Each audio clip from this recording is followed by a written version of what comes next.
گونگی ہو گئی آج کچھ زباں کہتے کہتے، ہچکچا گیا خود کو مسلمان کہتے کہتے۔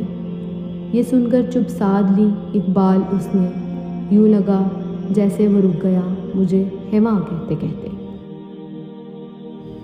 آج میری زباں یہ شعر کہنے پر اس لیے مجبور ہوئی کہ امن اور مساوات کی بات کرنے والے ہم مسلمان آج اپنے عیش و آرام میں اس قدر کھو گئے ہیں کہ اپنے مسلمان بھائیوں پر ہونے والے ظلم و ستم سے بھی انجان ہیں۔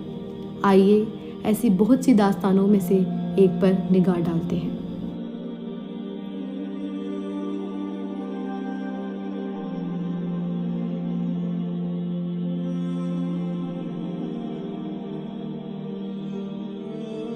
چائنا کے شمال مغرب میں شنجیانگ واقع ہے، جس میں تقریباً 40 نسلی گروہ ہیں۔ یہ ایک خود مختار ریاست ہے، مگر اب کمیونسٹ پارٹی آف چائنا اس پر بہت حد تک اختیار رکھتی ہے۔ اس میں بنیادی طور پر 2 گروہ یوگھر مسلمز اور چائنیز ہان رہتے ہیں۔ اوگرز اور ہان کی لڑائی سالوں پرانی ہے، مگر 2009 کے بعد اوگرز کو لے کر چائنا کا رویہ شدت اختیار کرنا شروع ہو گیا ہے۔ 2010 میں کمیونسٹ پارٹی کے اوگرز پر حملے اتنے زیادہ ہو گئے کہ یہ ایک عالمی انسانی حقوق کا مسئلہ بن گیا۔ اگست 2018 کو متحدہ انسانی حقوق کے پینل نے بتایا کہ شنجیانگ میں تقریباً 10 لاکھ لوگوں کو انسداد انتہا پسندی کے مراکز میں قید کر کے رکھا گیا ہے، مگر چائنا نے اسے پیشہ ورانہ تربیتی مراکز کا نام دیا ہے۔ 16 نومبر 2019 کو نیو یارک ٹائمز کو کچھ تحریر ملی ہیں جن میں ان مراکز کو اسکول کہا گیا ہے، مگر ان رپورٹس میں انسانی حقوق کی پامالی صاف دکھائی دیتی ہے۔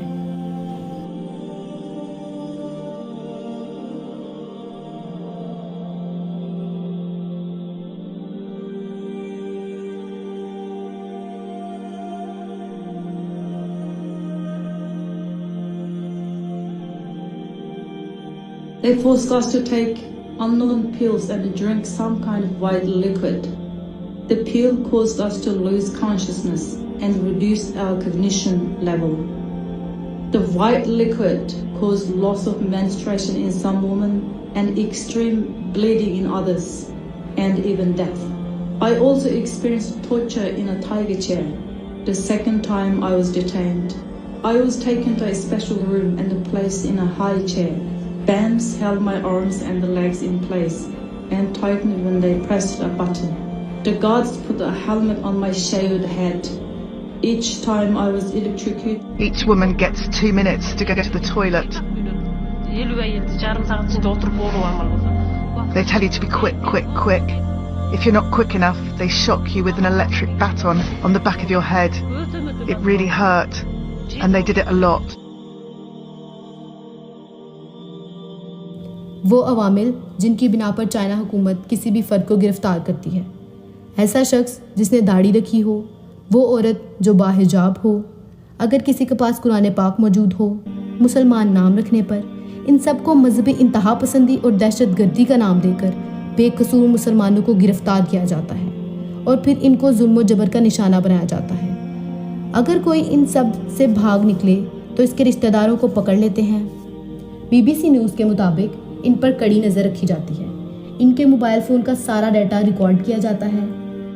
سوال یہ اٹھتا ہے کہ چائنا یہ سب کیوں کر رہا ہے؟ چائنا شنجیانگ سے کوئلہ، تیل، قدرتی گیس، کپاس اور بہت سی فصلیں برآمد کرتا ہے۔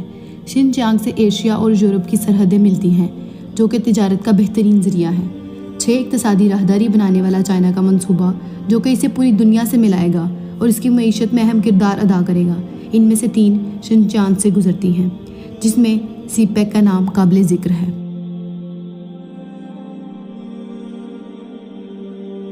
جولائی 2021 کی رپورٹ کے مطابق وزیر اعظم پاکستان عمران خان کا یہ کہنا تھا کہ شنجیانگ میں یوگرز کے ساتھ جو سلوک کیا جاتا ہے اس پر مغربی میڈیا اور چائنا کا موقف بالکل مختلف ہے۔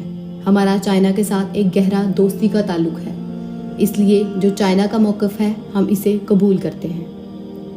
افسوس اس بات کا ہے کہ مسلمان اپنے مفاد کی خاطر یوگرز پر ہونے والے ظلم کے خلاف آواز اٹھانے سے گریز کر رہے ہیں۔ تو پھر میں یہ کیوں نہ کہوں کہ اے صبا غرور نگہبان شہر سے کہنا، جو پڑھ سکے تو پڑھ چہرہ بشر کا ثواب، ہر ایک ثواب، ہر ایک عذاب وہ پڑھ کہ جس دیوار کو اونچا کر کے، سر سے اونچا کر کے لوگ اس دیوار کے نیچے آ کے ایک ایک کر کے مر گئے لوگ، ایک ایک کر کے مر گئے لوگ۔ سونے کے ہر ڈھیر کے نیچے انسانوں کی لاشیں ہیں، فصلوں کے انبار لگے ہیں، پھر بھی بھوک سے مر گئے لوگ، پھر بھی بھوک سے مر گئے لوگ۔